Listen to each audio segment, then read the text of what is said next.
Ya, aktif. Walaupun kadang naik turun ya, fluktuatif lah ya. TikTok tuh pernah disebut udah beberapa waktu lalu tuh sebagai kandang monyet gitu kan. Kandang monyet gitu kan. Andre apa? Andre yang dulu tuh bang. Yang kata dipukul. Coba lu baca. Oh iya ya, ternyata nggak semua untuk pendidikan ya.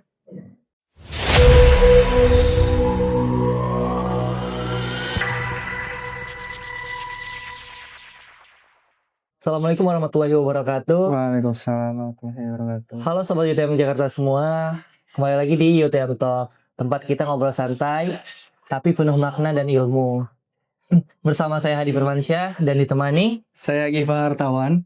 kita akan membahas mengenai tren-tren yang ada sekarang di zaman ini. Di zaman sekarang ini teman-teman, tren tuh sering muncul dan hilang secepat kilat. Hari ini viral, besoknya tergantikan oleh tren-tren lain. Nah, di sini kita akan membahas nih bagaimana para mahasiswa tentunya ya khususnya mengikuti tren-tren ini. Tapi mereka tidak sadar teman-teman bahwa tren yang diikuti ini itu dengan kesadaran mereka atau hanya ikut-ikutan gitu. Ya, di sini kita tidak berdua saja teman-teman. Di sini kita ditemani dengan narasumber yang sangat luar biasa. Pakar. Dipanggil apa nih? Gak kira Mas, Bang atau Ayahanda enaknya? Angga aja boleh. Bang Angga biasa, Pak Angga biasa dipanggil. Oke, Bang Angga aja lah ya. Pada kesempatan kali ini kita ditemani dengan Bang Angga Regnar. Beliau juga aktif di sosial media juga, ya Bang ya. Juga di organisasi Muhammadiyah juga. Gitu. Oke. Gimana Bang Angga? Bang Angga apa kabar? Kabarnya? Alhamdulillah. Alhamdulillah sehat. Akhir-akhir ini kayak lagi sibuk apa nih Bang kira-kira? Sibuk biasa sih organisasi di Muhammadiyah, di PDPM, di PCM terkadang gitu, dan juga ikut kegiatan di PWM biasa. Oh ya, jadi Bang Angga juga itu ya aktif di sosial media ya tadi ya? Ya, aktif. Walaupun kadang naik turun ya, fluktuatif lah ya. Jadi tahu lah Bang ya tren-tren yang terjadi di sosial media ya khususnya ya. Nah, menurut Abang sendiri di sosial media ini tren-tren itu bisa berdampak negatif nggak sih Bang buat kita nih sebagai generasi muda khususnya mahasiswa gitu Bang? Ya, kalau pertanyaannya apakah berdampak negatif, relatif juga sih ya. Ada dampak negatif, ada positifnya. Cuman memang di era disrupsi digital, era digital ini itu sangat memang yang dipandang banyak orang itu memang lebih banyak negatifnya gitu.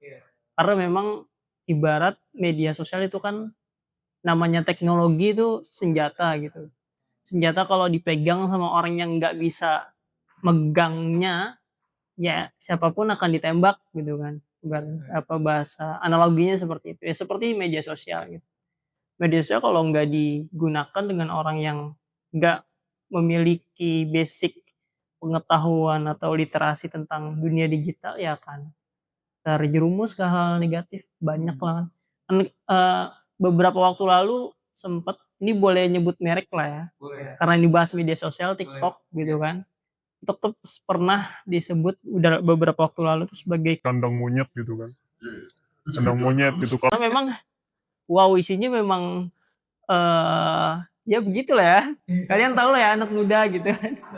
Tanpa perlu dijelaskan gitu. Ya kayak gitu sih dampak negatifnya gitu. Memang ada beberapa tingkatan sih, tersegmentasi sebenarnya orang-orang di masyarakat ini, orang-orang yang agak aware terhadap terhadap informasi, ingin dipilah-pilih, mereka lebih ke Twitter misalkan. Kemudian orang-orang yang middle lah ya, mereka ke Instagram. Cuma orang-orang yang cuman cari happy-nya doang megang HP, mereka ke TikTok. Lihat orang joget ya kan, dan lain sebagainya. Kayak gitu sih. Kalau Bang Angga sendiri aktifnya di mana nih Bang? Akhir-akhir ini. Kalau aktif secara pribadi sih lebih banyak di Instagram. Gitu, banyak di Instagram. Itu sih. Berarti kalau Bang Angga lebih ke orang middle ya? Wasatiyah. Kalau di Instagram sendiri Bang Angga, kontennya tuh biasanya apa tuh Bang? Biasanya dibuatnya? Ya karena memang kalau konten sebenarnya senang untuk menyuarakan keresahan sih sebenarnya. Base-nya dari itu. Cuman karena dulu selagi mahasiswa itu memang ya aktivis BEM juga, dimulai dari situ isu-isu sosial dan politik tingkat nasional tuh disuarakan dan konsisten sampai saat ini gitu. Setelah lulus juga masih suka bikin konten soal isu sosial politik. Kebetulan juga dulu kabit sosial sospol juga gitu, jadinya nyambung di BEM ya, kabit sospol juga.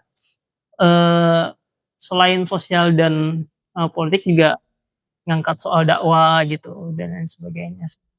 Pokoknya kalau nggak sosial, kalau nggak politik ya dakwah.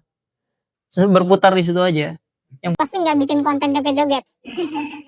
Yang pasti nggak langsung turun dari itu. Langsung di-blok dari orang. Tapi menurut abang sendiri kan banyak sekarang kayak anak-anak muda gitu, justru terpengaruh sama hal-hal negatif daripada positif ya. Nah, kenapa sih bang, menurut abang nih, penyebab anak muda itu khususnya mereka lebih mudah terbawa arus untuk ke arah-arah negatif tuh bang di sosial media? Nah ya itu menarik memang untuk diperhatikan sebenarnya. Karena kan apalagi yang kejebak itu ya teman-teman kita sendiri kan.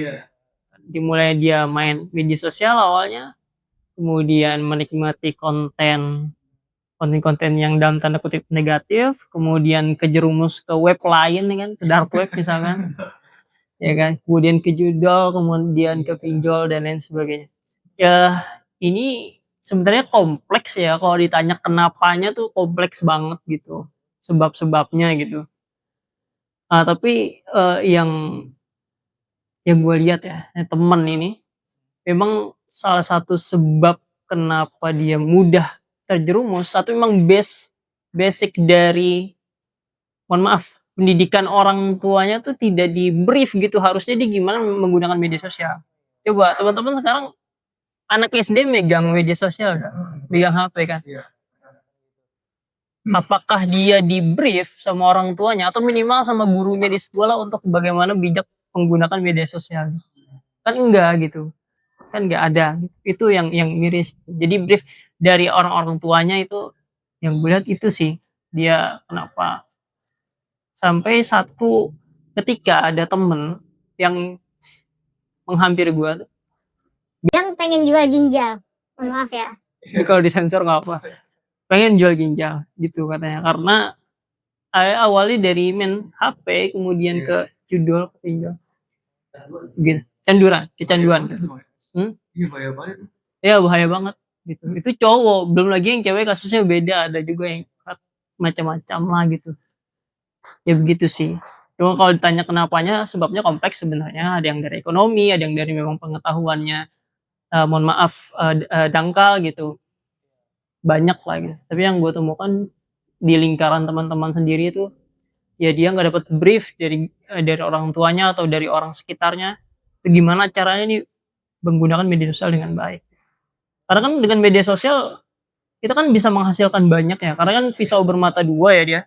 Kita bisa menghasilkan uang dari situ, kita bisa menebarkan kebaikan di situ, kita bisa mempengaruhi orang lain untuk bisa berbuat baik lah, dan nggak cuman senang-senang doang gitu. Memang ada sisi entertainnya, cuman itu yang buat yang ada jebakannya tuh di situ, di sisi entertainnya, kecanduan kayak gitu sih. Itu secara tidak sadar gitu bang ya? Ya itu yang mengerikan tuh secara tidak sadar ya. Tiba-tiba udah jeblos aja kan. Padahal kalau dimanfaatkan dengan baik, sosial media itu bermanfaat banget gitu ya mas ya? Ya ada manfaatnya. Berapa cuma scroll ujung-ujungnya malah ke web lain, sampai ke yang lebih parah, kayak jual ginjal gitu bang ya? Iya, itu real. Itu emang beneran terjadi gitu ya? Ternyata cuman kayak ya gimmick dong, ternyata emang ada kayak gitu. Beneran. Alhamdulillah beliau masih bersama. Iya, setelah ngobrol-ngobrol ditahan lah, jangan sampai kayak gitu. Jadi seharusnya pun orang tua harus juga ikut campur gitu bang ya, buat mengajari anak-anaknya bagaimana sosial media.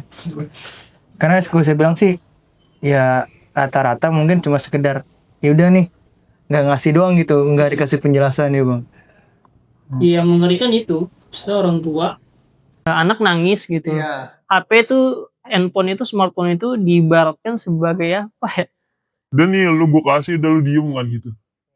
Iya, padahal smartphone itu bukan benda pasif kan. Sekali klik dia bisa aktif gitu, maksudnya dia bisa mengeluarkan konten-konten yang semestinya nggak ditonton sama anak-anak misalnya. Tarik kecanduan terus sampai itu ya. Yes, itu dia. Ternyata seperti itu polanya gitu. Oke. Gitu tadi. Oke. Kalau ngomongin soal ini Mas ya, pergaulan mungkin juga termasuk ya salah satu penyebabnya. Nah, kalau dari abangnya sendiri, kira-kira gimana sih cara kita nih, tentunya generasi muda, pasti mereka masih udah bisa berpikir ya, berpikir dewasa gitu. Gimana secara milih pergaulan yang benar? Jangan sampai kita terjerumus, apalagi kan ini zaman digital ya. Bahkan banyak-banyak kayak berita-berita itu yang muncul, padahal belum tentu nih berita itu benar atau enggak gitu. Nah, kita pasti kan harus nyari temen nih yang benar-benar bisa ngebantu kita nge-upgrade diri, bukan malah ngedown gitu. Itu gimana, Bang? Iya.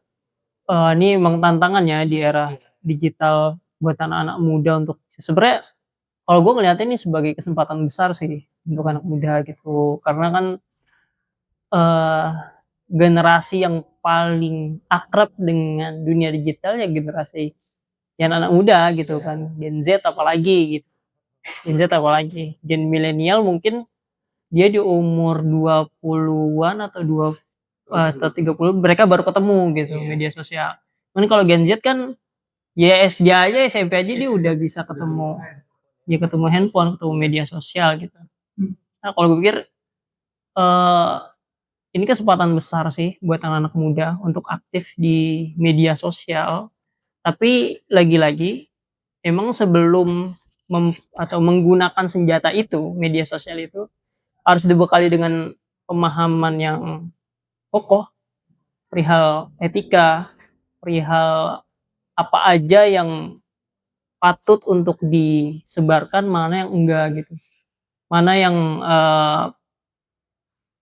layak untuk coba diperjuangkan di media sosial, mana yang enggak kan gitu kan. Jadi kalau tantangan kan ada ya anak-anak muda tuh ketika bermedia sosial dia enggak barbar tau gak sih? Oh iya. Barbar. Kemudian apa aja dikomen sama dia. Kemudian apa aja direspon sama dia kan gitu kan. Ya mungkin ya itu haknya dia lah, tapi ketika semua hal direspon, ketika semua hal di komen, kehilangan fokus jadinya gitu.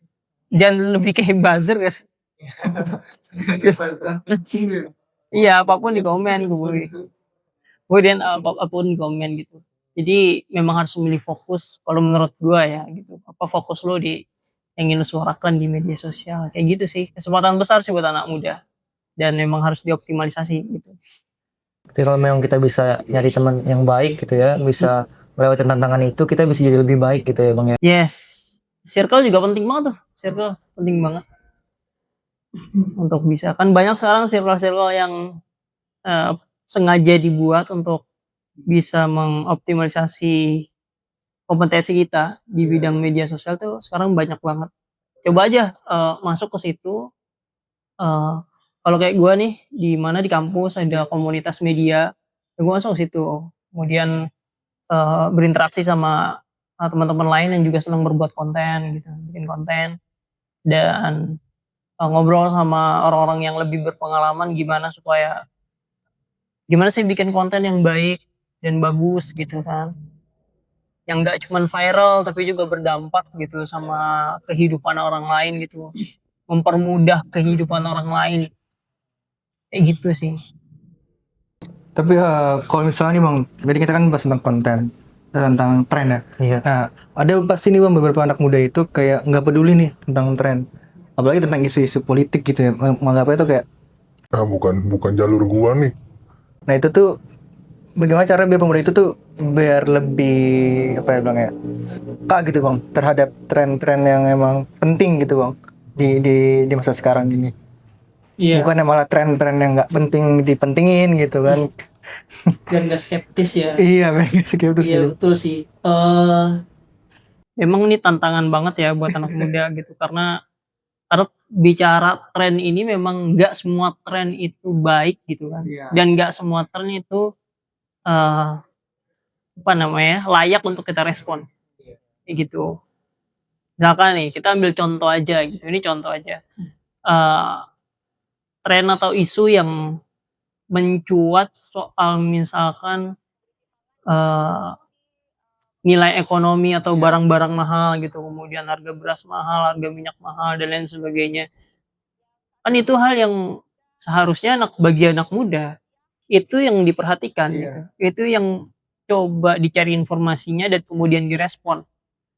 Tapi kemudian muncul isu lain, gitu, tren lain misalkan perselingkuhan artis gitu, perselingkuhan pejabat dan lain sebagainya. Oke lah, maksudnya relatif aja. Itu mungkin penting ya bagi sebagian orang lah gitu. Sebagian orang. Cuman kan isu perselingkuhan itu nggak memberi dampak apapun gitu loh bagi masyarakat, bagi diri anak-anak muda juga apa dampaknya nggak ada gitu. Kenapa harus diperhatikan, kenapa harus direspon? Biarin aja berlalu kayak gitu sih. Jadi memang benar-benar nggak semua tren itu harus wajib kita ya kayak isu Palestina aja nih. Ini kan isu Palestina. Ini kan tren yang nggak akan pernah mati ya menurutku, nggak akan pernah mati dan memang itu yang harus direspon gitu, itu yang harus dipertahankan trennya gitu.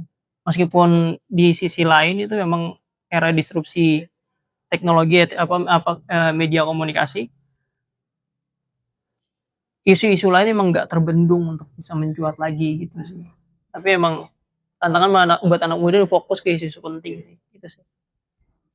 Oke, berarti nah ini tuh yang salah itu entah apa pemudanya yang kurang peka gitu bang, atau dari kayak akun-akun medianya gitu bang, yang lebih meng-highlight yang kayak isu-isu selingkuhan lah segala macam daripada ya tentang ekonomi Indonesia gitu bang.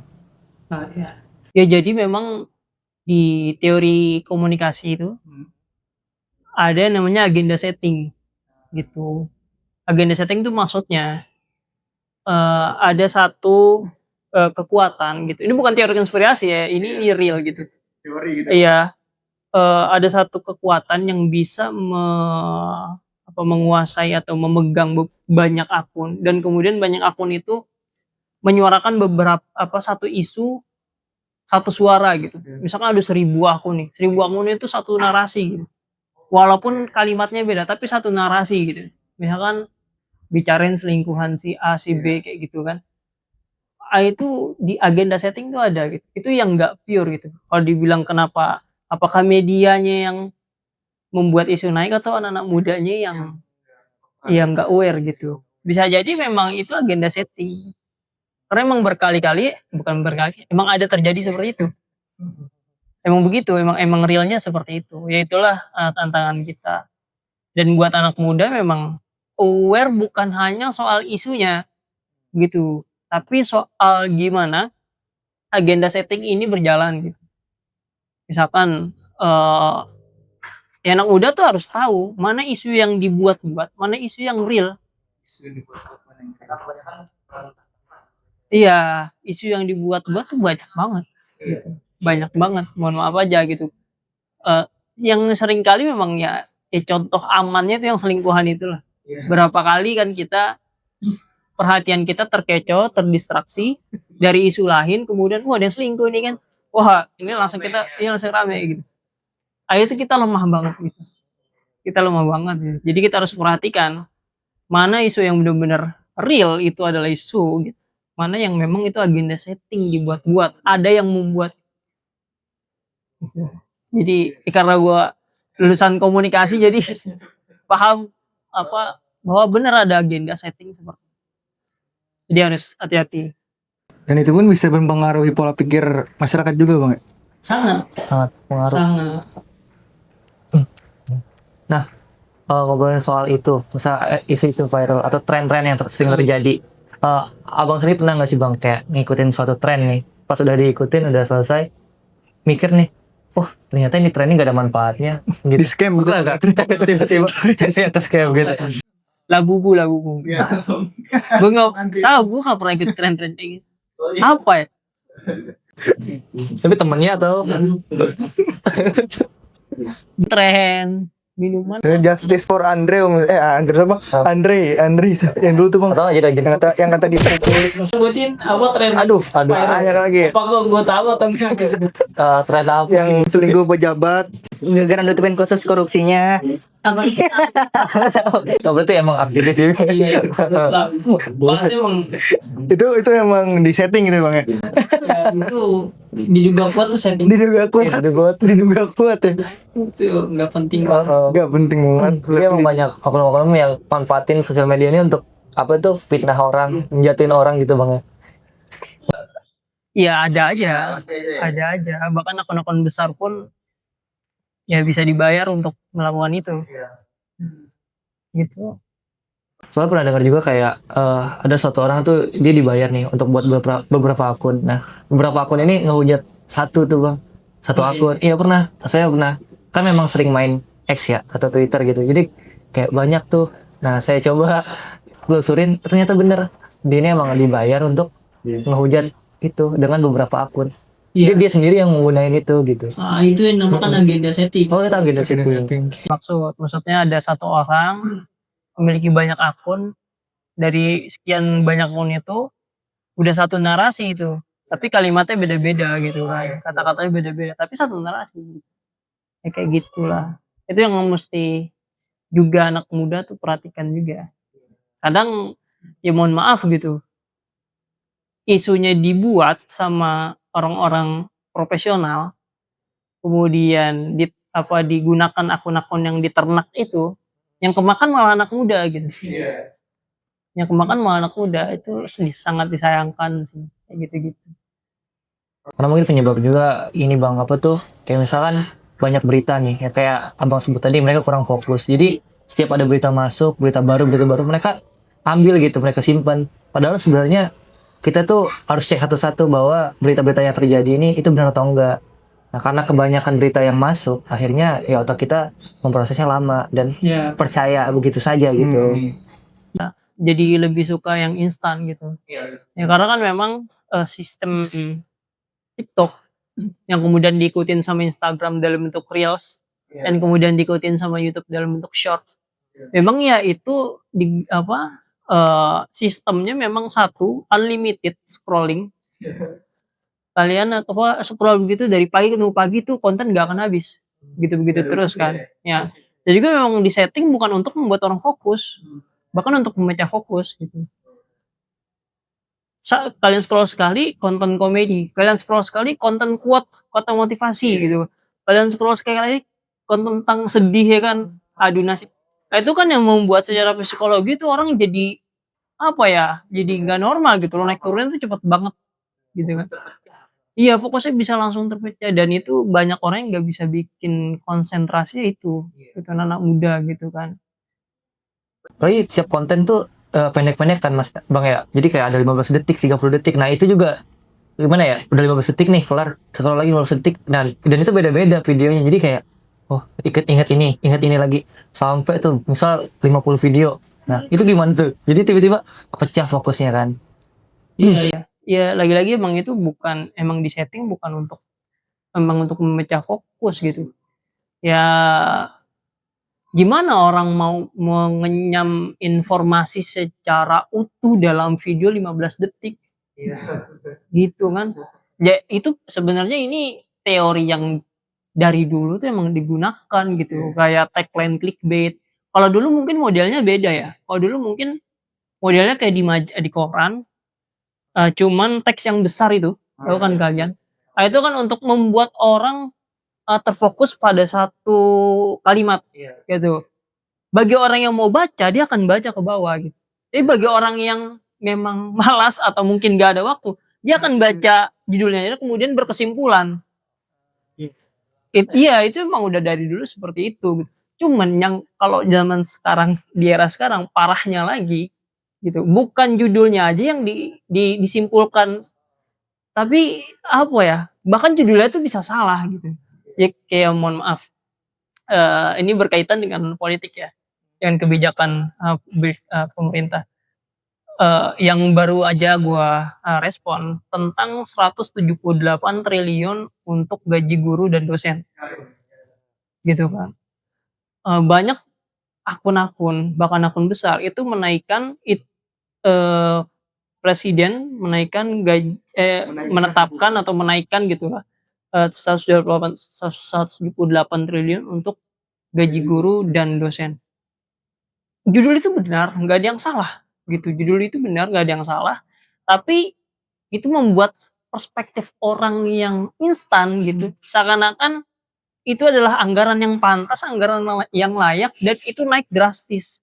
Padahal kalau dibaca lebih dalam lagi, itu enggak, itu bahkan turun gitu, itu bahkan turun kalau ditelaah lebih. Bahkan dari anggaran pendidikan APBN untuk pendidikan kan 20% amanat konstitusi. 757 triliunnya itu untuk 2026 anggaran pendidikan. Itu terbesar sepanjang sejarah Indonesia gitu, sepanjang sejarah negeri ini. Apakah betul itu sepanjang sejarah negeri ini? Betul, gitu. Tapi ketika ditelusuri lebih dalam, ternyata 700T itu nggak pure untuk pendidikan semua. Ada untuk program lain. Itu kayak gitu-gitu, ternyata, mohon maaf, ternyata banyak juga teman-teman sekelilingnya teman-teman lah ya terkecoh juga di situ. Ternyata pas kita kasih datanya nih, Coba lu baca. Oh iya ya, ternyata nggak semua untuk pendidikan ya. itu contoh lah, satu contoh gimana publik atau anak-anak muda itu merespon sebuah isu gitu, mengolah sebuah isu di pikirannya gitu, di otaknya. Ternyata memang banyak yang lebih senang untuk mengkonsumsi informasi yang instan gitu, daripada dia harus duduk 1 atau 2 jam baca 1 artikel, 2 atau 3 artikel gitu kan. Terus memahaminya gitu. Ya kemudian memahaminya gitu. Emang itu tantangan buat kita semua sih. Emang literasi Indonesia itu sangat-sangat kurang ya. Insyaallah aku TM. Wis, amin. Ya mungkin itu dampak juga karena dari kecil juga kan udah dikasih gitu kan, kasih handphone. Karena anak kecil juga kalau ngolah data kan masih kurang ya. Kecuali ada orang dewasa. Jadi terbiasa tuh dari kecil kalau data instan.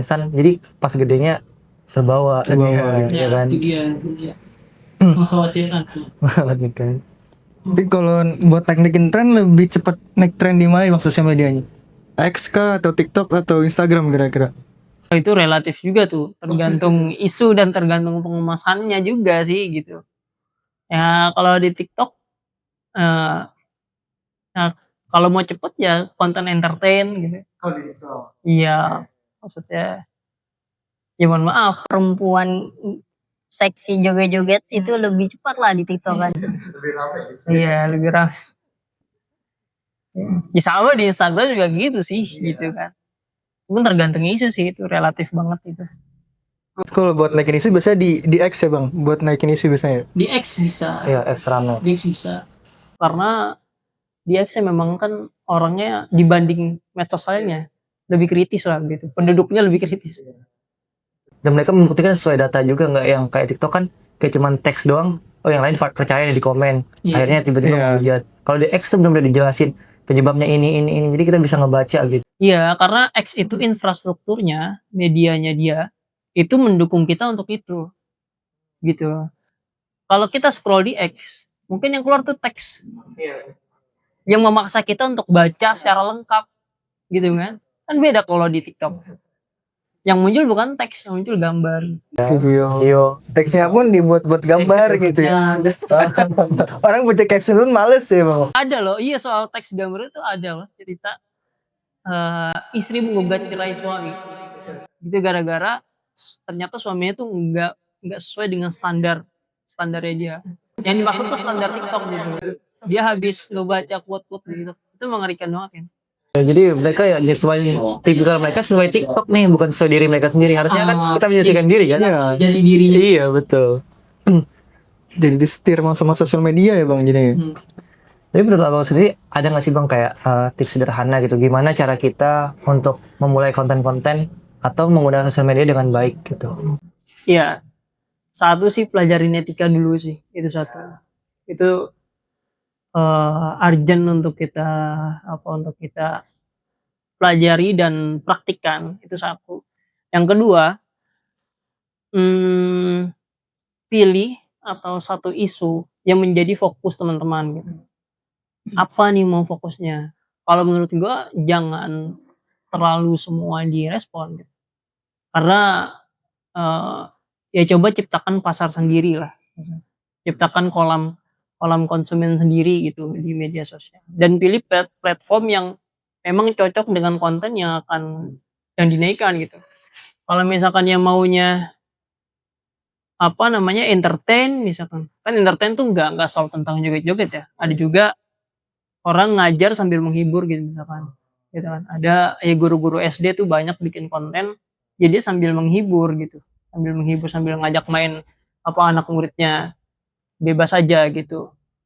Kalau udah ketemu misalkan niche-nya atau, isu utamanya apa, misalkan tentang sosial, ya tinggal pilih platform yang mau Instagram, mau TikTok. Kalau mau YouTube ya dia kan video yang mungkin agak lengkap ya, informasi lengkap gitu. Dan kemudian take action sih menurut gua, take action. Dan sebelum itu riset aja dulu, riset. Konten itu butuh riset cuy. Jangan bikin konten tanpa riset gitu. Karena sering banget kita kejebak itu dalam menanggapi tren, menanggapi isu, tapi padahal faktanya tuh bukan seperti apa yang kita pahami gitu. Karena nggak riset dulu, gitu kan. Karena nggak riset dulu. Yes, seperti itu. Di Kalau riset aja. ngomong soal etika sendiri Bang, itu kira-kira contoh dari etika untuk bersosial media itu bagaimana tuh? Gimana? Etika bersosial media. Satu, jangan sebarin kebohongan, itu udah pasti. Hoax gitu, emang harus hati-hati. Karena bisa masuk penjara juga cuy kan. Sama di era sekarang gitu kan. Itu satu. Dan yang kedua, jaga privasi menurut gua. Ya, jaga privasi artinya bukan cuman privasi orang lain, tapi juga privasi diri kita sendiri. Gitu. Pilih mana yang perlu untuk naik di media, mana yang enggak. Ya kayak ada yang nggak mau anaknya ter terekspos gitu kan, nggak mau istrinya terekspos, nggak mau ibunya terekspos gitu kan misalkan, ya cuman dianya aja gitu. Itu menjaga privasi bagian dari etika dan juga privasi orang lain tentu saja. Privasi orang lain artinya, misalkan, lu punya foto sama, adiknya temen lu gitu, dan temen lu nggak mengizinkan untuk di-up gitu ya, jangan di-up, gitu kan, itu privasinya dia, gitu misalkan. Dan satu lagi etika sih, etika yang menurut gua nih penting banget untuk dipertahankan, apa namanya, mencoba bertanggung jawab segala hal yang kita share gitu. Itu mesti diperhatikan banget tuh cuy, karena berapa banyak orang yang nge-share konten, tapi itu konten hoax atau konten yang nggak semestinya dinaikin, kemudian dia hanya sekedar minta maaf kemudian selesai gitu. Klarifikasi dan padahal tuh udah bikin gaduh senegara gitu kan. Itu harus bertanggung jawab di situ. Banyak lah kalau etika-etika yang mesti. Etika sebagai tanggung jawab kita juga ya berarti ya Bang ya. Betul. Ngomong lagi soal sosial media nih Bang. Kita kan pasti pernah kayak ngelihat orang-orang nih di sosial media kadang haus validasi misalkan. Nah, dari Abang sendiri pernah nggak sih Bang ngelihat, ya bukan kita jangan sebut content creator lah, mungkin dari orang terdekat, pernah nggak Abang nemuin orang itu validasi digital gitu, jadi kayak memang harus validasi di dunia sosial media, pernah nemuin orang kayak gitu? Ya ada, gitu ada. Ya memang media sosial itu emang dirancang biar supaya kita harus validasi. Iya kan? Coba di situ kan ada fitur foto profile gitu. Di situ ada fitur untuk post, kemudian ada fitur reels, kemudian ada fitur bio di situ kan. Ya itu untuk validasi gitu. Cuman, di situlah tantangan kita untuk mengontrol gitu. Yang dimaksud untuk divalidasi ya kita me memamerkan bahasanya ya, apa ya, bahasa yang halus ya, pokoknya memamerkan siapa diri kita gitu atau menunjukkan siapa diri kita gitu. Misalkan, Gifar gitu, ahli apa gitu dan lain sebagainya, pakar apa gitu, misalkan ngajar di mana, misalkan lulusan apa, misal itu kan dan kegiatan sehari-harinya tuh di-post di situ kan. Nah, itu it's okay aja. Cuman jangan sampai dan ini yang terjadi sebenarnya, ketika orang tidak memuji apa yang kita tampilkan di media sosial, kemudian kita down, itu yang jadi permasalahan. Kalian sadar gak dulu di Facebook ada tombol dislike? Sekarang nggak ada kan? Di YouTube nggak ada, Instagram, TikTok nggak ada. Karena itu bisa membuat orang mentalnya tuh down ternyata. Ada orang 100 like-nya gitu, yang dislike-nya 20, down dia tetap mentalnya tuh kan. Itu yang jadi masalah. Cuman kalau sekarang kan pindah orang gitu, bukan ke dislike-nya tapi ya komen. Kalau udah nggak suka kan di komen aja kan, jadi hujat. Kalau komennya ditutup, dia share itu kemudian di story-nya dikasih komen apa, ya di situ kan gitu kan di story-nya. Ya intinya memang sekali lagi media sosial itu dirancang emang untuk, membentuk validasi, gitu. Biar kita tervalidasi bahwa kita nih siapa, gitu. Tapi jangan sampai, eee, media sosial yang dirancang seperti itu mempengaruhi mental kita gitu. Itu kan yang jadi isu anak-anak muda sekarang kan, kesehatan mental itu kan. Itu yang mmm, jadi mengerikan kalau nggak dikendalikan sih. Gitu sih. Ada cara nggak sih Bang untuk mencegah kesehatan mental gitu? Kan banyak anak muda sekarang gampang down ya, apalagi di sosial media gitu. Soalnya dilihat dikit langsung tiba-tiba tetap akun gitu kan. Iya kan. Itu dari aku sendiri mungkin tips sederhana aja gimana sih cara anak muda ini untuk tidak down mentalnya ketika menghadapi hal-hal seperti itu. Iya, ngomongin down sebenarnya ini pengalaman pribadi juga ya dari gue. Ya pernah merasa bahwa gue bikin konten tuh nggak ada manfaatnya. Mesti kok nggak ada yang ngeresponnya. Ada kepikiran seperti itu. Ada kok Nggak ada yang ngeresponnya kok, yang nge-like dikit ya, apakah ini nggak bagus kan? Akhirnya berhenti. tapi sebenarnya kemudian gue berpikir ada nemu satu buku tuh judul bahasa Indonesianya Seni Bersikap Bodo Amat kalau nggak salah. Covernya warna oranye. Itu yang nulis lupa penulisnya siapa. Dan kemudian ada yang bilang juga bahwa memang orang tuh sebenarnya nggak akan peduli apa yang akan kita lakukan, kecuali kita berhasil mengganggu mereka gitu. Dalam artian baik itu mengganggu dalam hal negatif atau positif. Contohnya negatif ya kita mengganggu konsensus misalkan. Mengganggu konsensus artinya harga minyak lagi naik-naiknya nih misalkan, lagi mahal banget. Kemudian kita bikin konten soal harga minyak murah gitu kan. Terus itu bagi gue murah, harga cuma segini lah. Itu menentang konsensus tuh, pasti viral gitu. Langsung kan gitu kan, atau langsung diserang gitu. Atau mengganggu dalam hal positif. Ya lu sukses, lu punya achievement, gitu. Soal lu juara apa, gitu. Kemudian lu share media sosial, kemudian orang tuh baru peduli. Betul. Ternyata itu gitu. Jadi nggak kembali lagi ke esensi lu membuat konten untuk apa gitu. Apakah untuk mencerdaskan orang atau hanya sekedar merespon isu atau dan lain sebagainya lah. Yang terakhir komen gue yang viral di Volkatif itu. Like-nya tuh hampir 15.000. Gue cuman menginformasikan bahwa yang di notes sama Volkatif itu di posternya itu informasi nggak lengkap gitu. Kemudian gue lengkapi gitu bahwa ya nggak seperti itu informasinya gitu. Itu misleading gitu. Ya gue bodo amat. Tapi gue lebih bodo amat karena itu like segitu karena gue nulis itu ya hanya sekedar ingin membagi informasi aja. Itu bukan untuk ada rasa ingin viral, ada rasa ingin divalidasi. Ternyata emang kembali ke esensi kita sih. Esensi kita membuat konten untuk apa gitu.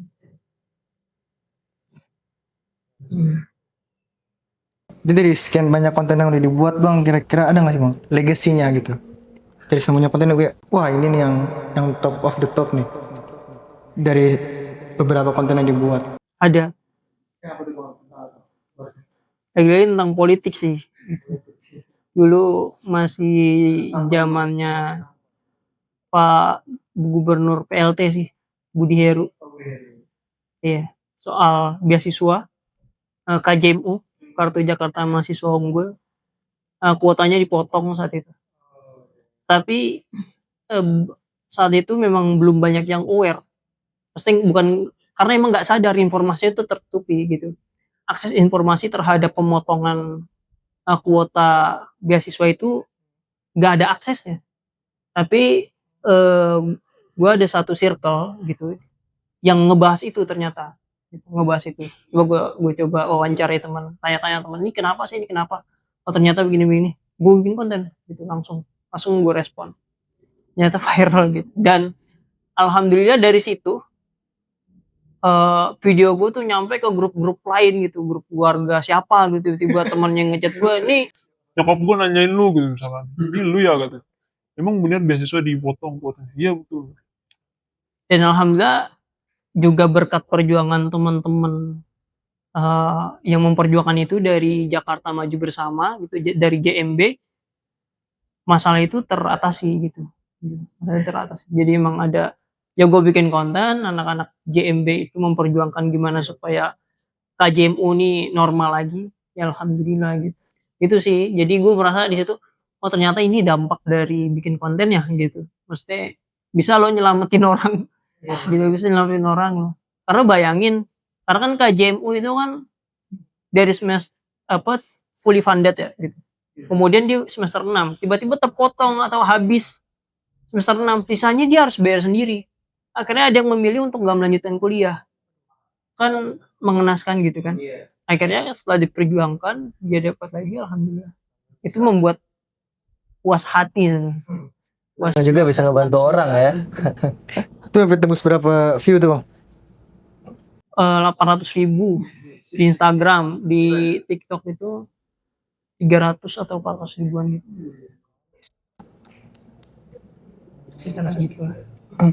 Kira emang suatu kebanggaan itu emang tuh. Iya sih, alhamdulillah sih. Lebih ke Kebanggaan itu bisa ngebantu orang itu bang. Iya. nah itu sih, itu esensi itu. Kembali ke esensi, mau bikin konten mau apa, mau sekedar tenar atau ingin bantu orang.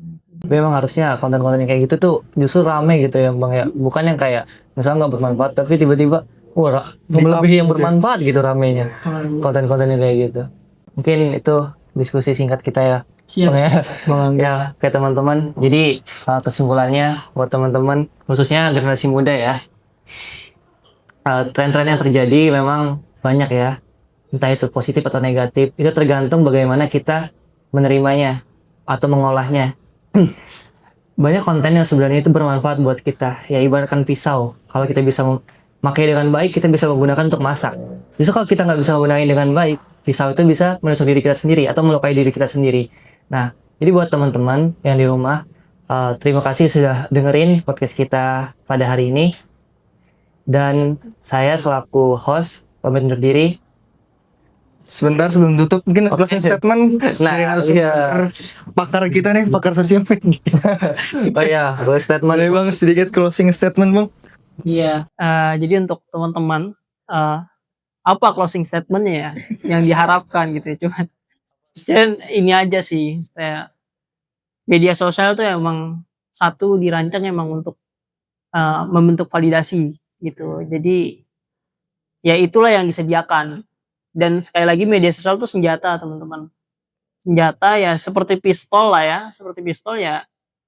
Kalian menggunakan pistol tuh harus ada ilmunya gitu, harus ada etikanya. Orang kalau megang ya ibarat gitu orang kalau megang pistol nggak punya etika dia akan nembak kemana aja gitu, akan kemana aja, atau nggak punya ilmu dia akan nembak asal-asalan. Ya pelajari ilmunya dan bijak bermedia sosial tuh bukan berarti pasif, bukan berarti pasif, tapi harus aktif juga gitu. Karena kalau bukan orang-orang anak-anak muda seperti di Muhammadiyah ini yang mengisi itu siapa? Ya akan ada orang lain yang memiliki misi berbeda atau misi mohon maaf dan tanda kutip misi buruk gitu, misalnya tidak baik, yang akan mengisi gitu.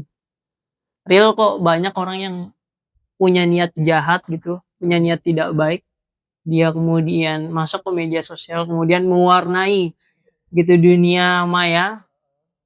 Dan gue pikir sih anak-anak muda di Muhammadiyah tuh perlu masuk ke media sosial dan bikin konten-konten yang bermanfaat gitu. Ya, boleh teman-teman juga follow IG-nya Bang Angga ya. Banyak situ konten-konten yang sangat-sangat gitu. Konten-konten yang sangat-sangat bermanfaat.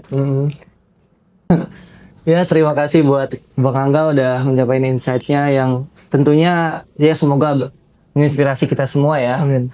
Oke, mungkin itu saja teman-teman. Jangan lupa buat teman-teman semua follow sosial media UTM Jakarta dan sampai jumpa di episode berikutnya. Dadah.